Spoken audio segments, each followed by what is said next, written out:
मंच पर उपस्थित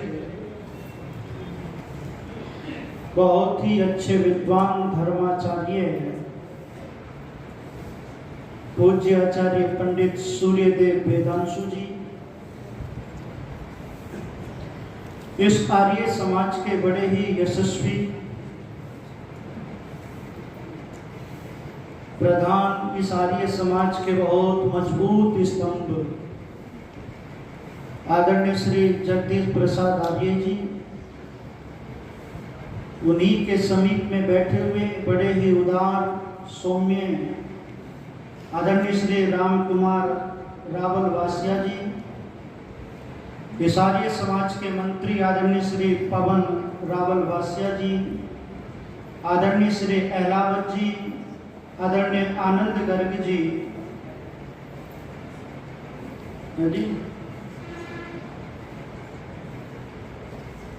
आदरणीय श्री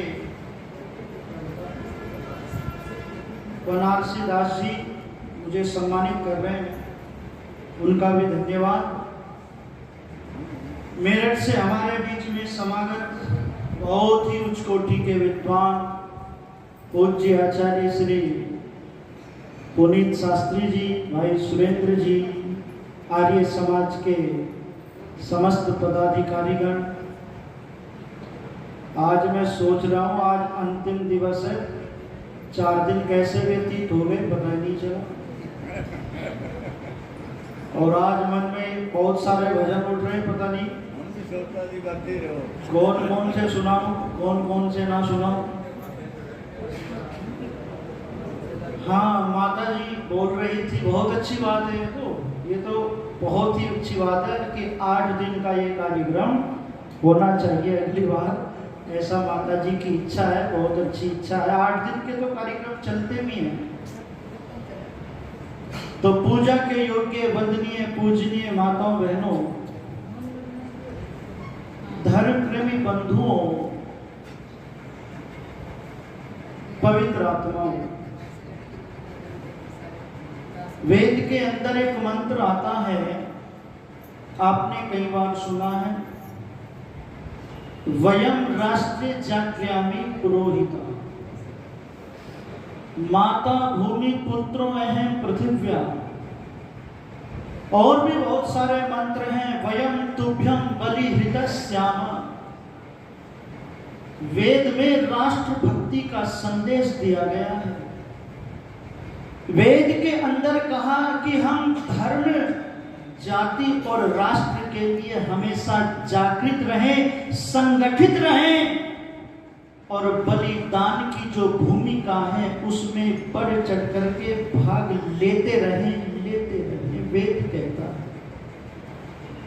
जब मेरा देश गुलाम था, जब इस देश के अंदर अंग्रेजों का शासन था, जब इस देश के अंदर अंग्रेज शासन कर रहे थे, और आज भी हम मानसिक रूप से गुलाम ही हैं, क्योंकि आज हम अपने वीरों को भूल गए। आज जो हमारी शिक्षा होनी चाहिए वो शिक्षा नहीं है। पहले क्या गजब की शिक्षा होती थी। चेतक की वीरता कविता लगा करती थी। रणबीच चौकड़ी भर भर कर चेतक बन गया निराला था। राणा प्रताप के घोड़े से पड़ गया हवा का पाला था। जो तनिक हवा से बाग हिली लेकर सवार उड़ जाता था। राणा की पुतली फिरी नहीं तब तक चेतक मुड़ जाता था। गिरता न कभी चेतक तन पर राणा प्रताप का घोड़ा था। वह दौड़ रहा अरिमस्तक पर, वह आसमान का घोड़ा था।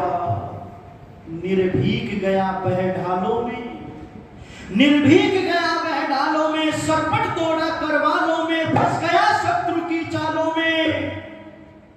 विक्रांत वज्र में बादल सा अरिकी सेना पर गहर गया। ये कविताएं पढ़ी हम लोगों ने। वह शक्ति हमें दो दया निधे, कर्तव्य मार्ग पर डट जावे, पर सेवा पर उपकार में हम निज जीवन सफल बना जावे।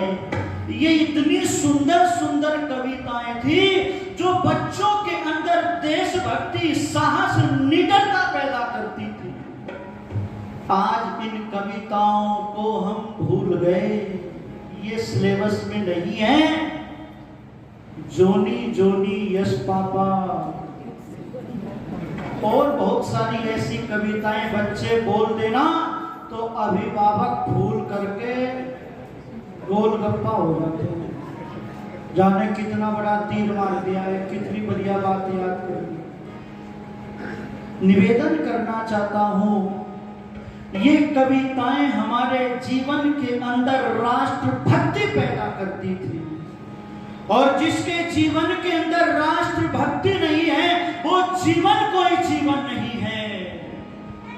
हमारा राष्ट्र के प्रति क्या कर्तव्य है ये हमें बोध होना चाहिए। जिस राष्ट्र में हम पैदा हुए हैं कहीं हम उस राष्ट्र के साथ में गद्दारी तो नहीं कर रहे। राष्ट्रभक्ति सैनिक ही करेगा, हमारा कोई कर्तव्य नहीं है। संकट की घड़ियों में इस देश के लोगों ने माला को छोड़ करके भाला लिया है, भाला।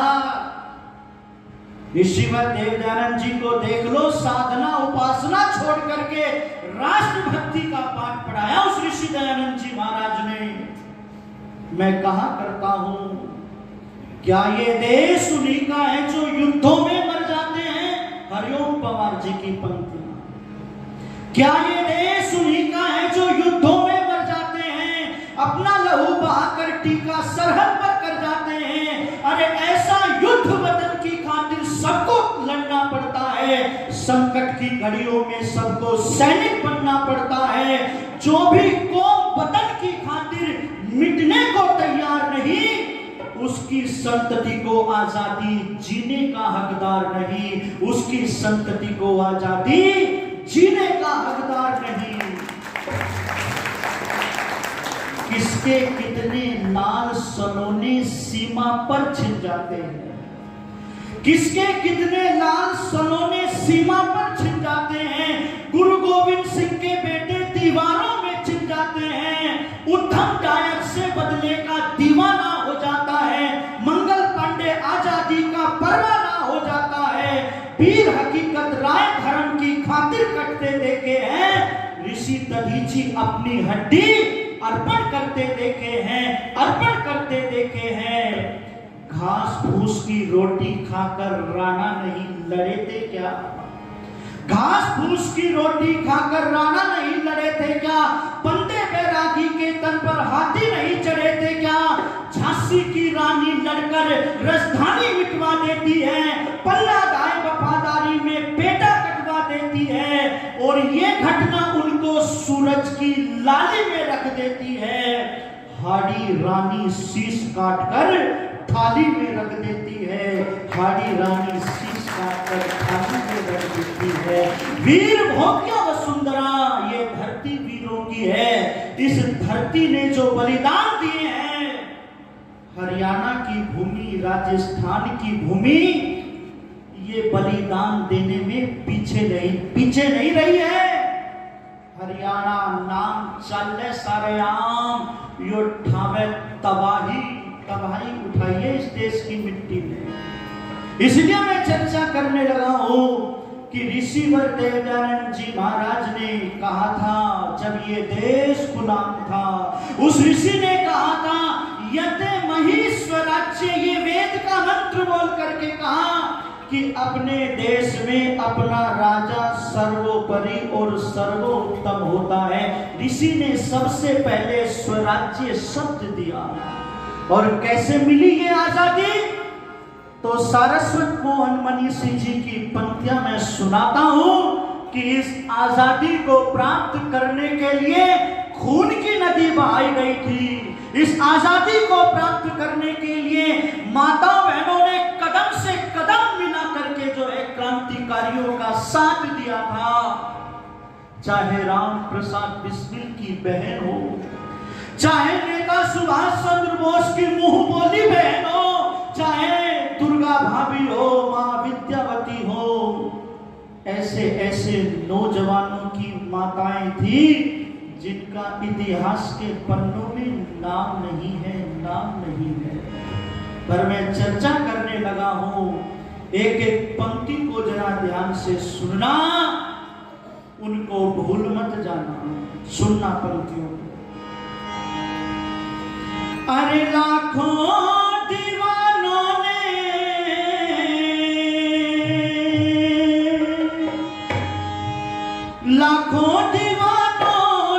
गर्दन कटवाई थी, सच कहता हूं कभी आजादी आई थी, सच कहता हूं कभी आजादी आई थी। लाखों दीवानों ने गर्दन कटवाई थी, सच कहता हूं कभी आजादी आई थी, हो सच कहता हूं कभी आजादी आई थी। सबसे पहले दयानंद ही ललकारा था, सबसे पहले दयानंद ही ललकारा था। 1857 का हलकारा था, रजवाड़ों को घर घर जाकर दुत्कारा था। अंग्रेजी शासन को उसने धिक्कारा था। सबसे पहले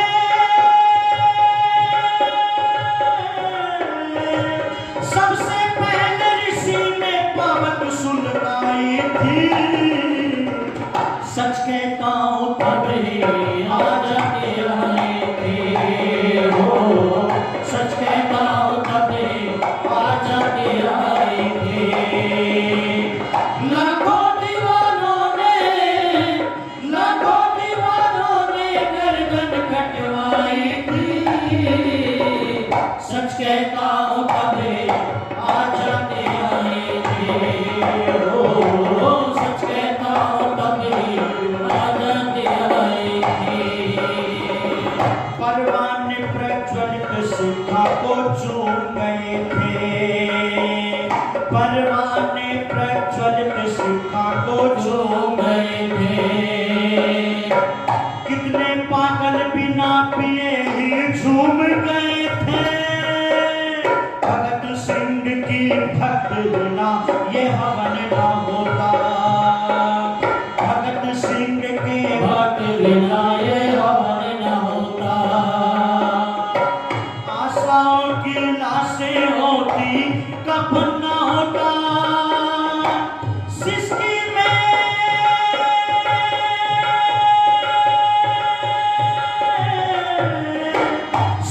में बदली अपनी सहनाई थी, सच कहता हूं कभी आजादी आई थी, हो सच कहता हूं कभी आजादी आई थी। लाखों दीवानों ने गर्दन कटवाई थी,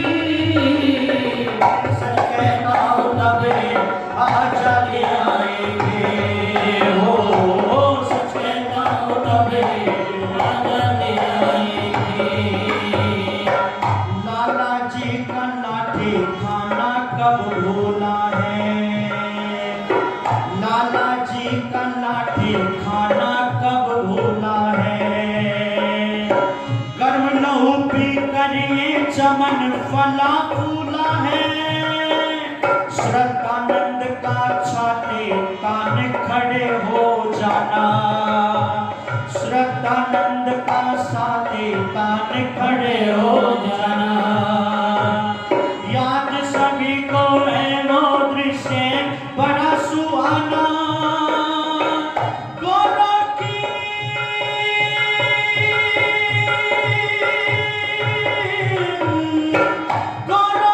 संगीन उसने झुकवाई थी, सच कहता हूं कभी आजादी आई थी, हो सच कहता हूं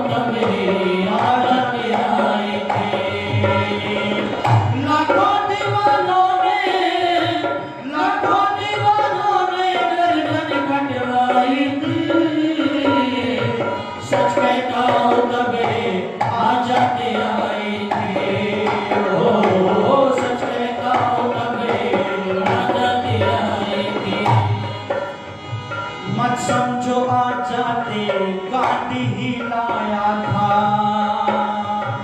बिस्मिल ने भी इसकी खातिर रख दिया था।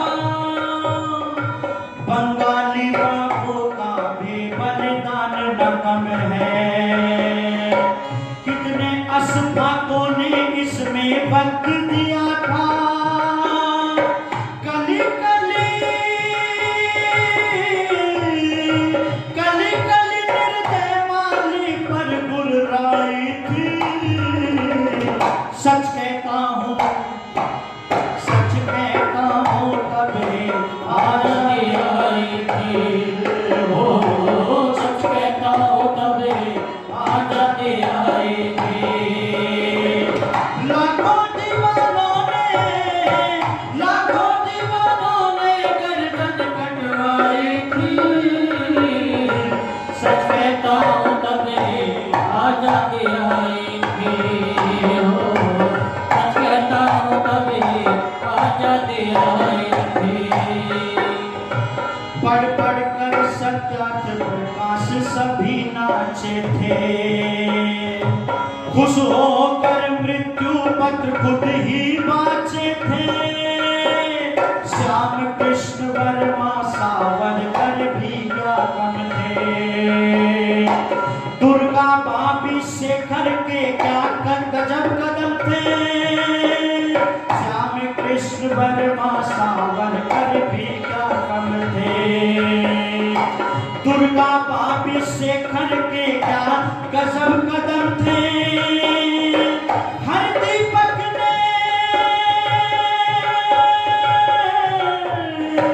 हर दीपक ने छोटी दयानंद से पाई थी।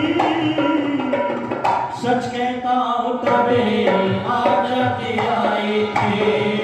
हो सच कहता हूँ तबे आजादी आई थी। लाखों दीवानों ने गर्दन कटवाई थी। सच कहता हूँ तबे आजादी आई थी। सच कहता हूँ तबे आजादी आई थी। हो सच कहता हूँ तबे आजादी आई थी।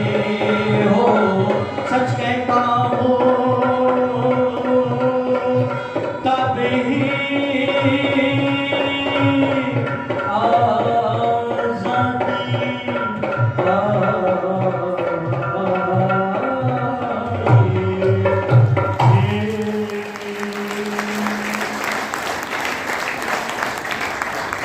लाखों दीवानों ने गर्दन कटवाई थी। सच कहता हूँ तब ही आजादी आई थी। और सबसे पहले ऋषि ने पाबक सुलगाई थी। हर दीपक ने ज्योति दयानंद से पाई थी। जितने भी क्रांतिकारी थे ऋषिवर देव दयानंद जी महाराज से प्रभावित थे। जितने भी क्रांतिकारी थे उस संत और वो ग्रंथ सत्यार्थ प्रकाश से प्रभावित थे। उसको पढ़ करके हंसते हंसते फांसी के फंदे को चूमा। उसको पढ़ करके लोगों के जीवन की धाराएं बदल गई। ये सत्यार्थ प्रकाश एक ऐसा ग्रंथ है, एक ऐसा हथियार है, एक ऐसा सुदर्शन चक्र है ये सत्यार्थ प्रकाश कि कोई मतांतर वाला अपनी सेकी नहीं मार सकता। सबकी जड़ें हिला करके रख दी सत्यार्थ प्रकाश में ऋषि दयानंद जी महाराज ने।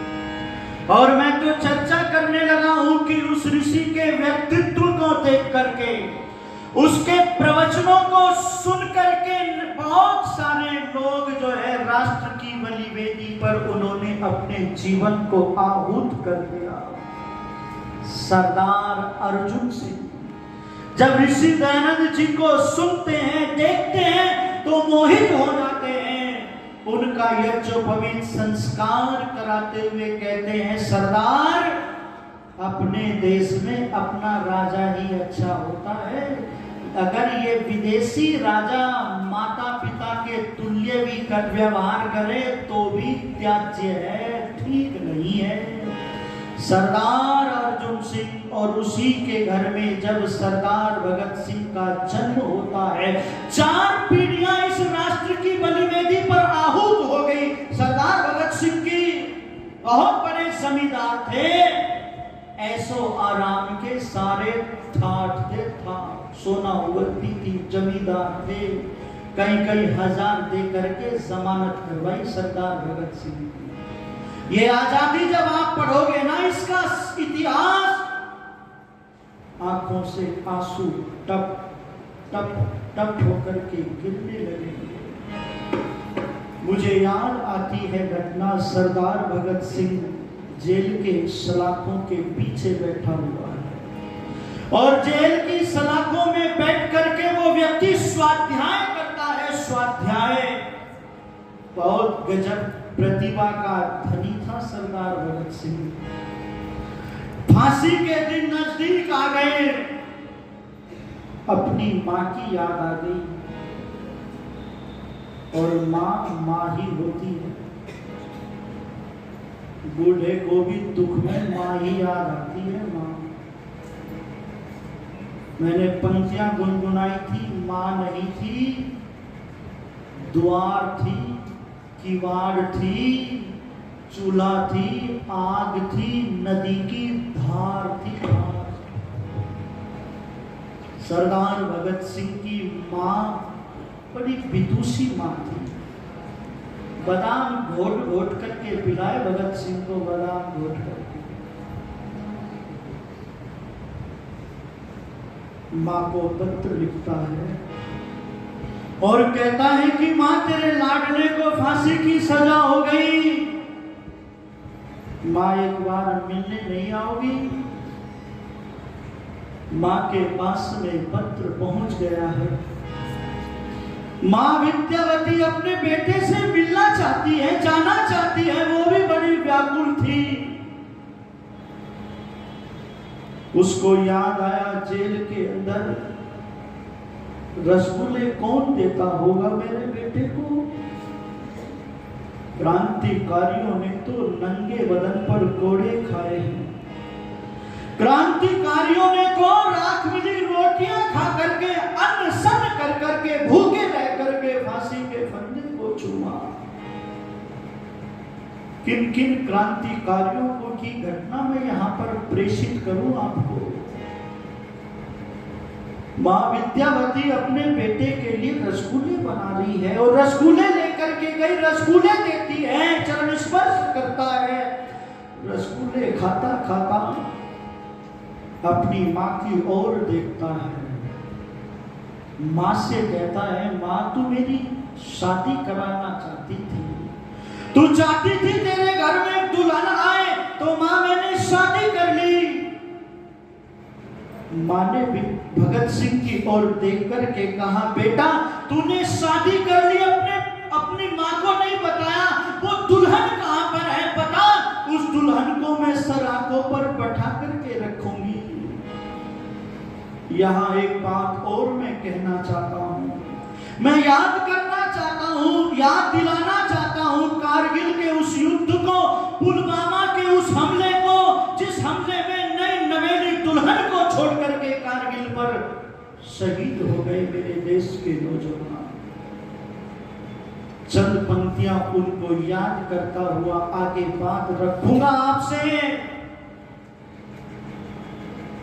कैसा मंजर होता है उस परिवार का जिस परिवार में एक मां का बेटा, एक पत्नी का पति वीरगति को शहीद हो जाता है। जब कारगिल में अभी काजल भी नहीं छूटा है, अभी मेहंदी भी नहीं छूटी है और वो शहीद हो जाता है, तब उस समय की कुछ पंक्तियां आपको सौंपना चाहता हूं और उस दर्द को महसूस करना जो पहले पहले बाद मिलन के तुरंत लाम पर चले गए। नई दुल्हन की सेज छोड़ कर युद्ध काम पर चले गए। उनको भी मीठी नींदों की सलवट याद रही होगी। खुशबू में भीगी यादों की करवट याद रही होगी। पर्वत पर कितने सिंदूरी सपने दफन हुए होंगे।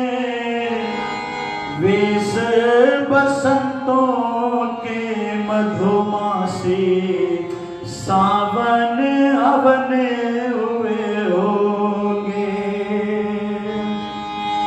जब बेटे की अर्थी आई होगी सुने आंगन में, शायद दूध उतर आया हो बूढ़ी माँ के दामन में। शायद दूध उतर आया हो बूढ़ी माँ के दामन में।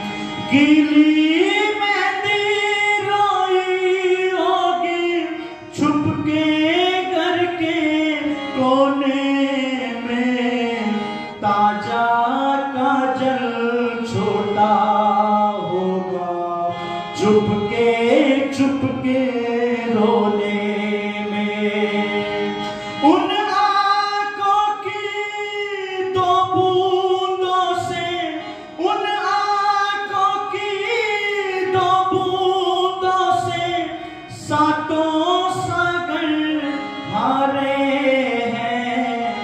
जब मेहंदी वाले हाथों ने मंगल सूत्र उतारे हैं। जब मेहंदी वाले हाथों ने मंगल सूत्र उतारे हैं।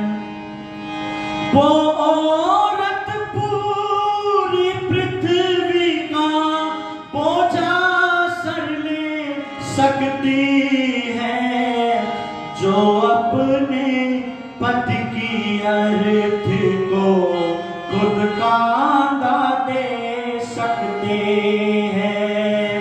मैं ऐसी हर देवी के चरणों में शीश झुकाता हूँ।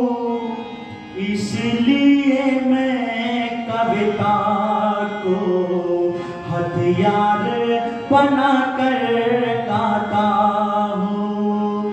इसलिए मैं कविता को हथियार बना कर गाता हूँ।